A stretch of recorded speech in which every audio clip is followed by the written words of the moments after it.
Depuis 1995, en fait, les estimations des instituts français se sont révélées erronées ou approximatives dans 1 cas sur 2.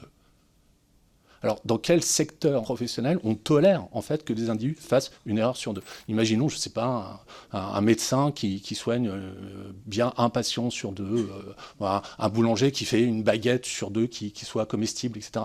En fait, on ne le tolérerait pas. En France, en moyenne, il y a 1000 sondages d'opinion qui sont publiés chaque année. Et entre 5 à 10 000, en fait, qui sont réalisés, mais qui ne sont pas publiés. On peut prendre des chiffres qui sont donnés par la commission des sondages.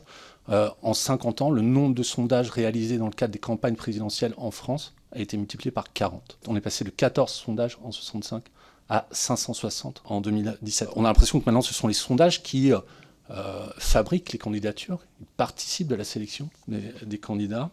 Il ne faut pas oublier non plus que maintenant, ce sont en partie sur ces sondages que se basent les banques pour délivrer des prêts aux acteurs politiques, que se base l'ARCOM pour définir la représentativité des partis. Voilà, pour un prêt bancaire, maintenant, il faut avoir au minimum 8% d'intention de vote dans un sondage. Alors comment expliquer ces erreurs? Il y a le problème de la représentativité des échantillons, qui sont construits sur un nombre insuffisant de variables de quota, qui sont généralement de trop petite taille. Dans le cas des sondages d'intention de vote, vous prenez un échantillon de 1000 personnes, mais en fait, ce n'est pas ces 1000 personnes qui vont répondre à l'enquête sondagière. Ce sont les personnes qui sont inscrites sur les listes électorales, qui déclarent une intention d'aller voter et une orientation de vote. Généralement, vous prenez l'échantillon de base, de départ, 1000, et vous le divisez par 3. Ça fait plus que 300 personnes.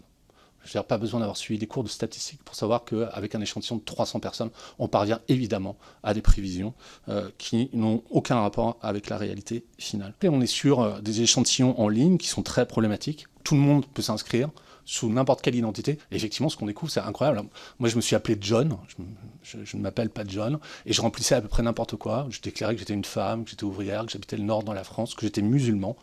Le tout dans des batteries de questions en fait, qui sont insérées dans des sondages omnibus, c'est-à-dire que vous êtes en train de répondre en fait, à des enquêtes sur l'environnement, l'insécurité, et puis d'un coup vient une question sur dimanche prochain, si l'élection avait lieu, alors on est 3 ans, 4 ans avant l'élection, pour qui vous voteriez, quoi. Je prends le cas des élections présidentielles. Depuis 1995, aucune enquête réalisée 1 an avant le scrutin présidentiel n'a jamais prédit correctement l'ordre d'arrivée du premier tour. À 6 mois de l'élection présidentielle, les estimations ne sont fiables que dans 1 cas sur 8. À 3 mois, dans 1 cas sur 3. En 2017, à 3 mois du premier tour du scrutin présidentiel, il y avait déjà 40% de la production sondagière qui avait été publiée. Quelle est la valeur, en fait, de cette production? Elle est quasiment nulle. Et par ailleurs, qu'est-ce qu'elle contribue à faire? À produire des rapports de force complètement virtuels, qui nourrissent un débat interminable et parfaitement inutile.